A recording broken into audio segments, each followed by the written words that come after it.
Hello everyone and welcome back to the workshop. I hope you're having a great day. So, I have been working all out lately on redesigning my whole press, my forge press. So, what I've been doing is that I've been thinking, the old system that I had, the dies were just too small, and in production mode I really want things to be efficient, and well, they haven't been really. There's been too much switching dies and stuff like that.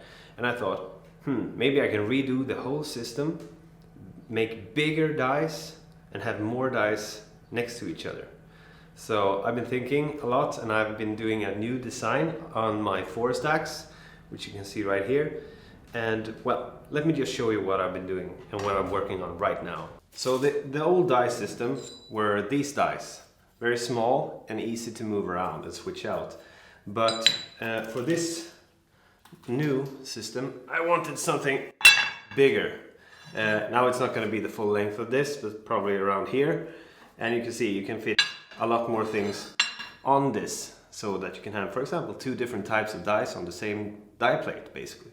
So that's the idea. So let me show you what I'm working on right now. So the idea here is that you have a top and a bottom die to make the final profile of the axe. So I actually took this and draw the lines on two pieces of steel and then basically grinded off the excess material to get the perfect shape. The idea is that this die will be used on the last heat, so just to true up the profile a little bit, basically to remove some of the grinding stages, because for those of you who know me, that's the stage that I really enjoy the least on making axes, is grinding. So let's take a closer look here on how I chose to do this bolt-on system, because or this die system, because usually what you see on most presses is just a slide-in function for the top one, and that's what I used to have.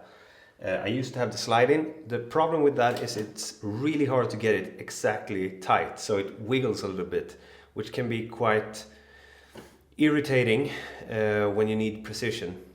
So instead I basically just copied the big names like Big Blue and the other big forge press manufacturers. On the bottom dies, they usually have this system. You see there's a hole here on each side. You basically just put the die down and then you put a bolt or a steel rod right through, and it can't move. And if it's tight enough, it's really sitting there. You can't really move it. So I basically just took the same concept and put it on the top.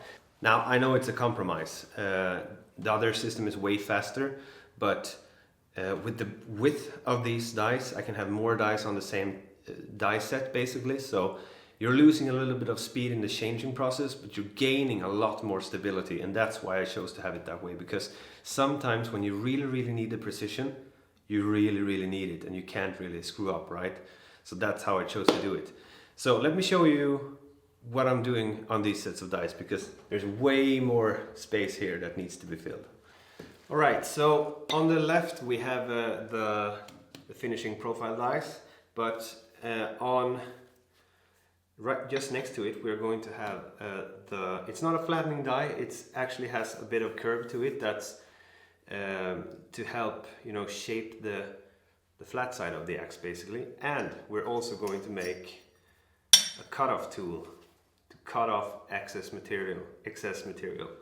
So those three are going to be on this die, and basically the next step, this one is already welded on, but the next step is to weld on these and figure out exactly how much space I need, because that's the other thing when you're making multiple dies on the same thing. When this hits zero, this still needs there can't be a gap here, you see. So when this hits, there needs to be some space here so that I can use this independent of this. Okay, and I'm also going to have to be able to use this independent of this. So it's a bit of wiggle room, but I'm sure I can figure it out. So basically, let's take down the top die and weld on this part so that we can measure exactly where to put this.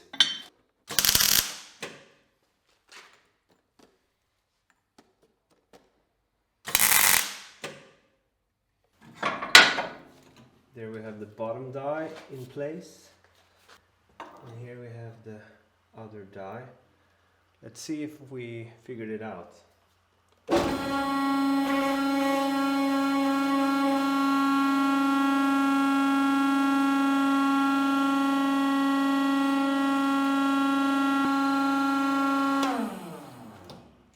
Okay, so I think we're fairly close right now, and I can see that this does not, touch, but this is very, very close to touching, so we're fine on the height of these. And you can see like we have enough room to actually forge the axe on this die, or to shape it here. Yes, we have enough room, and we still have enough room for the cutoff here later. Okay, so I welded on this part, and this part is already welded on. Now, for the cutoff thing, I was thinking going with something quite thin. However, this could be too thin, so it could bend in the end, and I would have to remake everything. But I'm a bit out of options right now, so I'm gonna do what I usually do. I'm just gonna try it and see if it works, and if it doesn't work, I'll have to adapt. So that's how I've been making stuff. Well, ever since I started blacksmithing, I guess. Just try it, and if it doesn't work, improve it until it works. So I'm gonna try welding this on now and try to align everything, and then we're basically just gonna have to try it and see if it works. I have an axe that I wasn't quite happy with, so I think we're gonna use that as a test subject and just see like, does this work, or do we have to do anything else? So let's test this, right?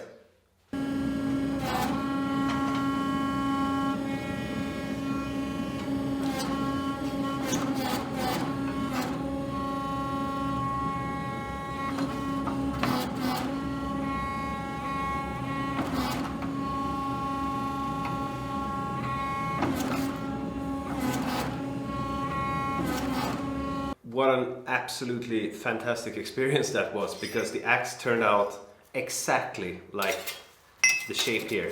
I don't know if you guys can see it, but like, there we go.